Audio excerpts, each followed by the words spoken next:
Chers amis, donc effectivement, Marc m'a confié une mission, c'est d'être le rapporteur ou de tirer les conclusions de cette matinée. Alors, c'est une difficulté et un avantage. La difficulté, c'est qu'on risque de répéter tout ce qui a été dit. Comme je suis en gros d'accord avec tout ce qui a été dit, je ne le ferai pas.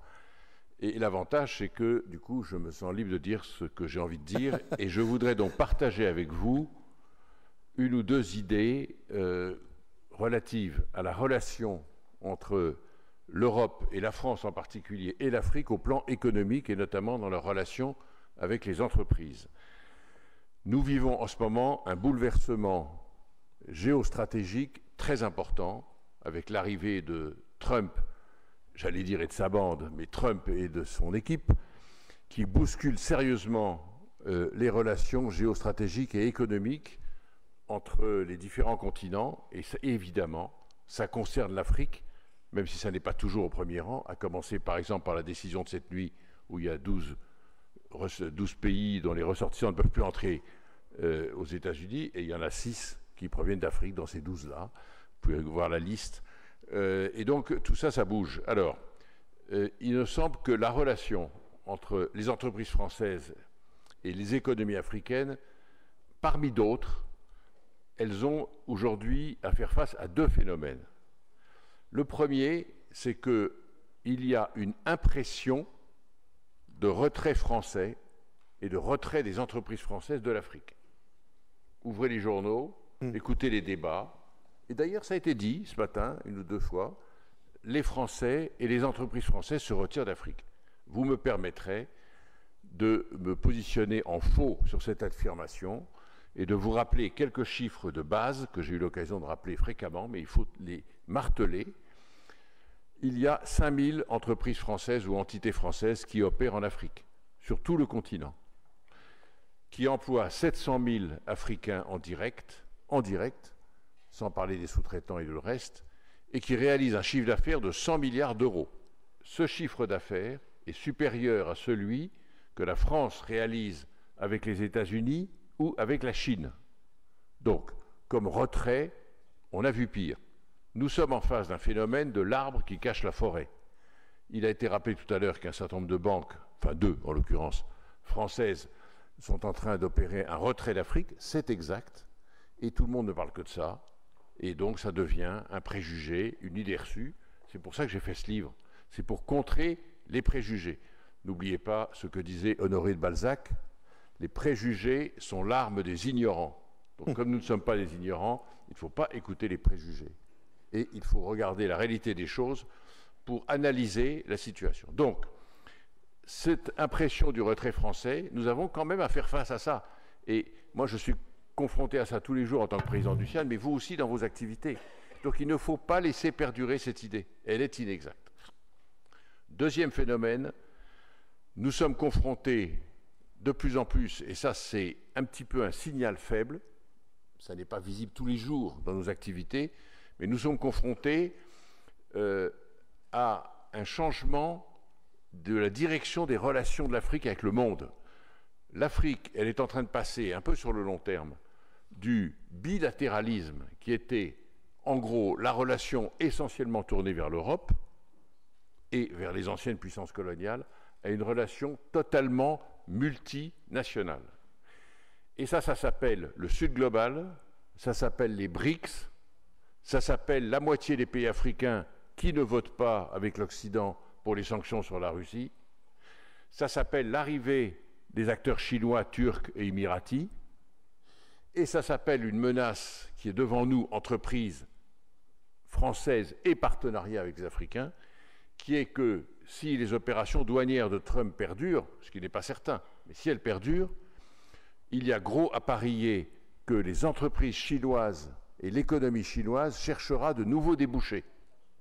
Où est-ce qu'ils vont aller les chercher? Entre autres, en Afrique. Et donc, il faut se préparer à ça. Et ce n'est pas en restant inerte, en ayant peur, qu'on le fera. Et donc, cette remise en cause de la relation privilégiée avec l'Europe, d'une part, l'arrivée de nouveaux acteurs, d'autre part, fait que c'est un phénomène qui doit nous interpeller. Alors en face de ça, que faire? Vous imaginez que la réponse, elle est facile à donner.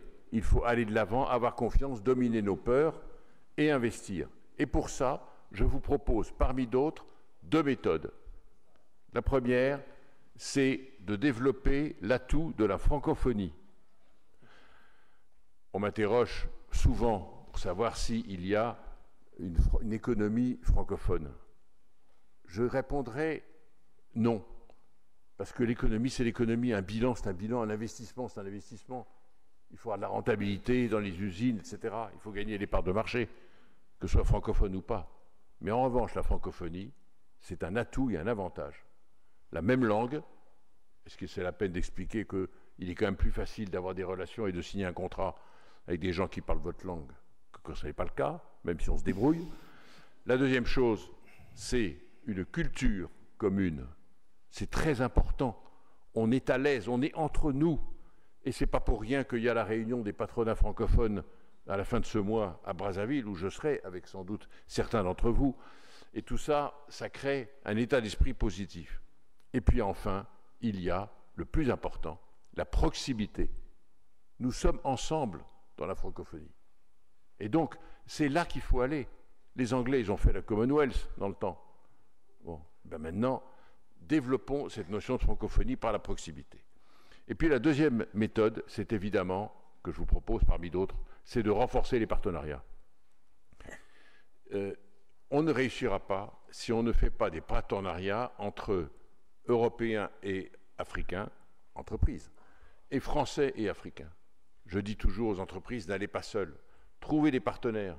Faites-les entrer au capital, passez des accords commerciaux, passez des accords de représentation, des accords techniques, comme vous voulez, des sous-traitants, peu importe la forme.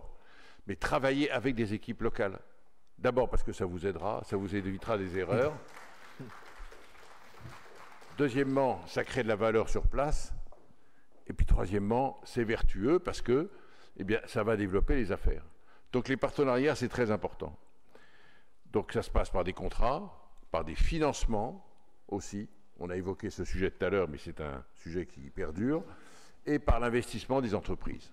Voilà la deuxième méthode que je suggère. Alors tout ça, et j'en ai terminé mon cher Marc, tout ça ne nous exonère pas de faire face aux problèmes qui perdurent, qui sont les difficultés de se financer, les difficultés de gouvernance, une administration plus efficace, la lutte contre la corruption, les questions de RSE et de conformité, ça perdure, et enfin les questions de sécurité.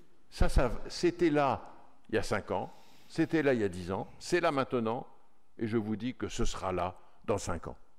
Donc, la situation à laquelle nous avons à faire face aujourd'hui, elle n'est pas marquée par ça, elle est marquée plutôt par les choses que je vous ai dites au début. Alors, c'est le momentum qui doit nous permettre de faire ça, et ce que je conclurai sur cette phrase-là, nous ne pourrons le faire que si nous sommes ensemble et que nous plaidons la même chose. C'est donc un état d'esprit.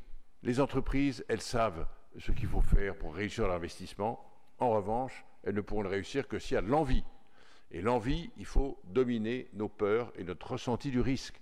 Ce n'est pas moi tout seul qui vais convaincre les gens, on le fera tous ensemble. On est ici, dans ce forum. À mon avis, c'est notre job en commun à faire. Merci bien.